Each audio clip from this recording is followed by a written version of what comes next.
Hola estudiantes, ¿qué tal? Mi nombre es Marcos, estamos en Saca tu carrera en un nuevo vídeo de Machine Learning en Python y esta vez lo que vamos a ver es cómo hiperparametrizar nuestros modelos de Machine Learning. Antes de nada y antes de comenzar el vídeo, deciros que tenéis este código y los de los vídeos anteriores que podéis ver en la lista de reproducción de Machine Learning en Python subidos al enlace de GitHub que os dejo en la descripción. También os he dejado, como sabéis, todos los enlaces con las guías de usuario y las formas de instalar todos los paquetes que ya los deberíais de tener instalados, pero por si acaso hay alguno que se reincorpora ahora, pues todos los paquetes necesarios para poder correr este código. Y ahora pues vamos a poder ya comenzar con la hiperparametrización de los modelos. Lo primero de todo, como siempre, es leer los datos, ¿vale? En este caso, comentaros que vamos a utilizar las 30 características con las que contábamos anteriormente, en lugar de tan solo el radio medio y la textura media como hacíamos en los vídeos anteriores, ¿vale? O sea que usaríamos estas 30 características. De todas formas, si quisiéramos cogerlas, recordáis, pondríamos este array y cogeríamos las características que nosotros querríamos. ¿Vale? Y después hacemos el sobremuestreo de Smooth para obtener, pues, los datos balanceados. Y entonces ya, pues vamos a comenzar a obtener los modelos. Lo primero de todo sería dividir los conjuntos, como siempre, conjunto de entrenamiento y conjunto de evaluación. Esto lo estoy diciendo muy rápido porque ya lo hemos visto en vídeos anteriores. Y bueno, lo siguiente sería inicializar el modelo. Como sabéis, pues bueno, el modelo que vamos a hiperparametrizar en este caso va a ser un árbol de decisión. Y bueno, podéis ver aquí la forma de inicializarlo, ¿vale? Exactamente igual al vídeo de evaluación y entrenamiento de modelos. Es la misma forma. Pero ahora lo que vamos a hacer es hiperparametrizar el modelo, ¿vale? Para ello lo que utilizamos es la herramienta de búsqueda Grid Search CV, que nos proporciona Scikit-learn. ¿Cómo funciona esta herramienta? Pues muy sencillo. Lo que hacemos es, como siempre, importamos el paquete que nos da la función, ¿vale? De Model Selection. Importamos Grid Search CV y lo que hacemos lo primero es declarar las variables que vamos a hiperparametrizar. En este caso hemos incluido 3 de todos los diferentes atributos que podríamos incluir en esta función, en la función de Decision Tree Classifier, ¿vale? Y lo que le damos son los diferentes valores que queremos testar. Queremos testar, por un lado, el criterio de división, digamos, y de las diferentes clases, que va a ser o bien utilizando el algoritmo de Gini o bien en base a la entropía. Esto, como ya os digo, son cosas matemáticas que no nos interesan y no nos vamos a detener. Y luego también hemos añadido estos valores de profundidad máxima y de el mínimo número de muestras necesarias para dividir.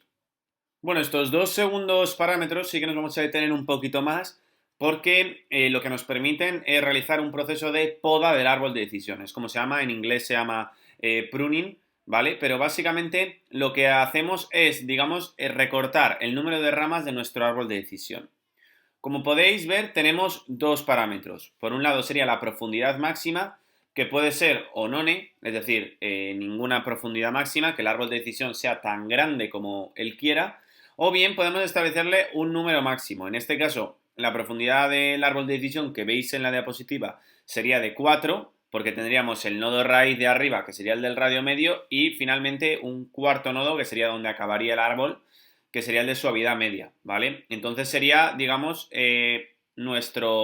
nuestra profundidad máxima en este caso estaría especificada a 4.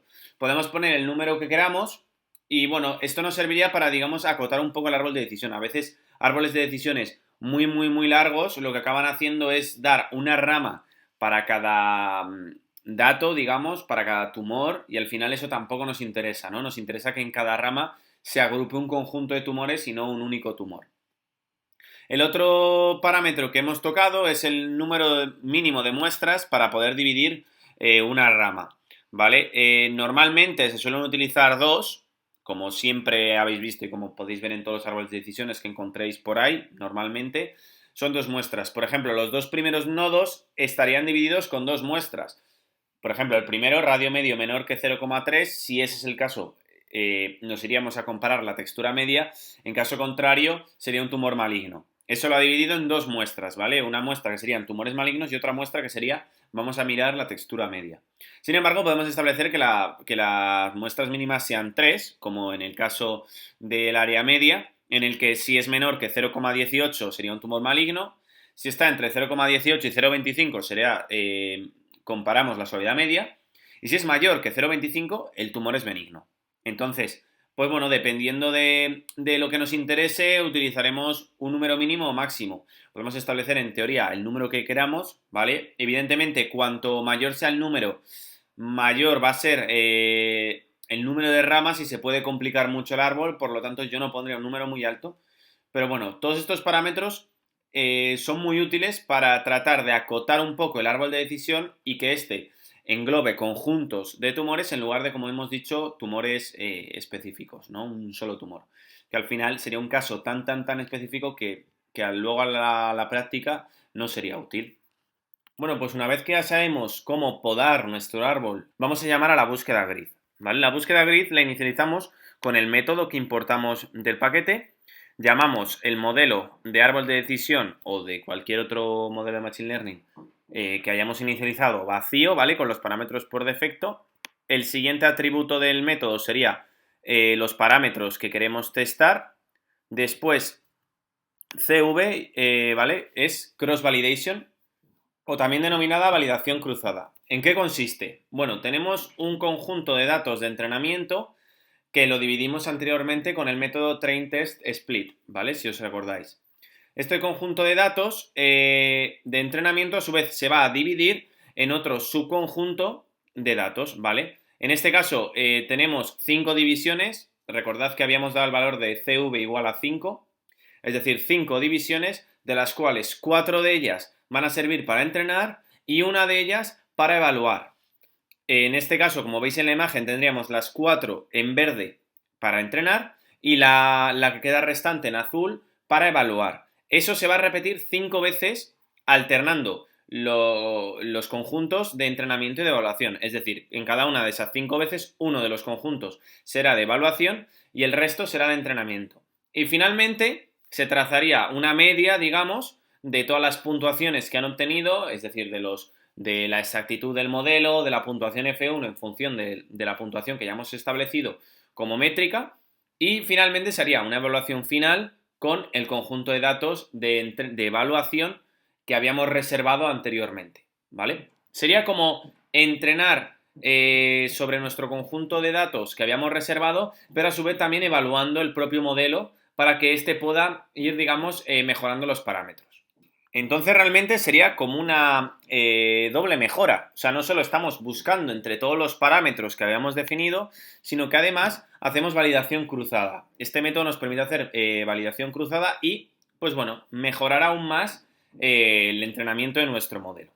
Después tenemos un atributo que es njobs, que lo he puesto a -1. Esto es para que nuestro procesador utilice toda su potencia en la búsqueda grid y tarde menos, ¿vale? Sin este atributo, si no queréis ponerlo, no tiene por qué, pero es para que vaya más rápido.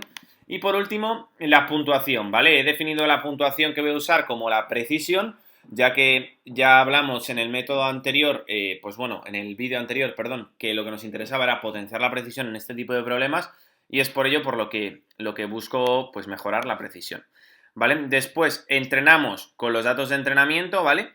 Con el método fit, como ya habíamos hecho, y después imprimimos los resultados. Imprimiremos los mejores parámetros, es decir, de esto, la combinación que haya entre estos 3 conjuntos de parámetros, cuál es la que mejores resultados obtiene en base a la precisión, y por último los resultados de todos los parámetros, ¿vale? Testados.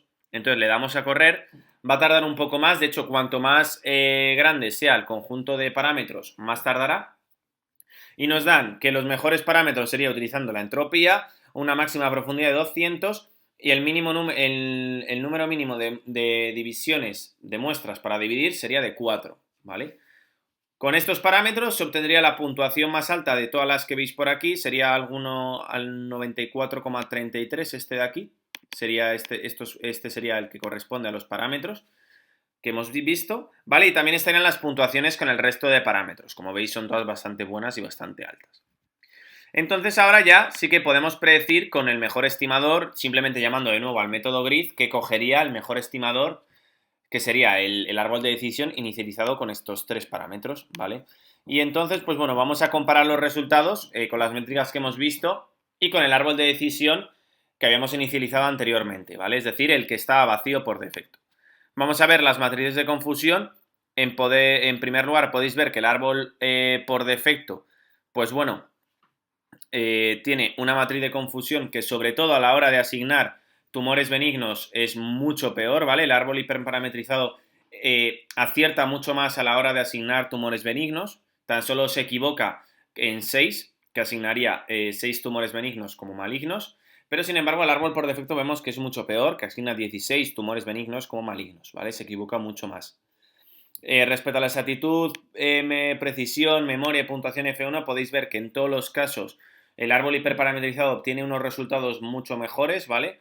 Es decir, al haber buscado y al haber hecho además validación cruzada, pues obtiene resultados mucho mejores y esto nos permite, pues, evidentemente obtener los resultados mucho más exactos y mucho más apropiados al problema real que tenemos, ¿vale? Podéis ver que además hay una mayor diferencia en la precisión, que pasamos de un 0,82 a un 0,93, es decir, casi un 10% más, de hecho, más de un 10% de mejora en ese aspecto, en esa métrica que habíamos dado. La curva ROC, de nuevo, también la vamos a dibujar. En este caso tenéis en puntitos azules la curva ROC del árbol por defecto y en puntitos y rayas rojos la del árbol hiperparametrizado. Podéis ver que, bueno, de nuevo, la curva asciende mucho mayor hasta la esquina superior izquierda y por lo tanto pues el resultado es mejor.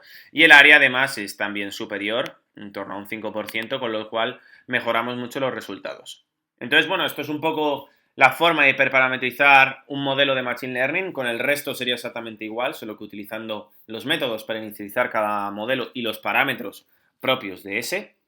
Y nada, poco más. Espero que os haya servido este vídeo, que os sirva para mejorar aún más los resultados que obtengáis con los modelos de Machine Learning.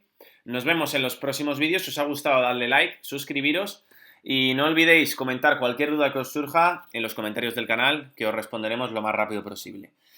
Pasadlo muy bien y nos vemos en los próximos vídeos. Adiós.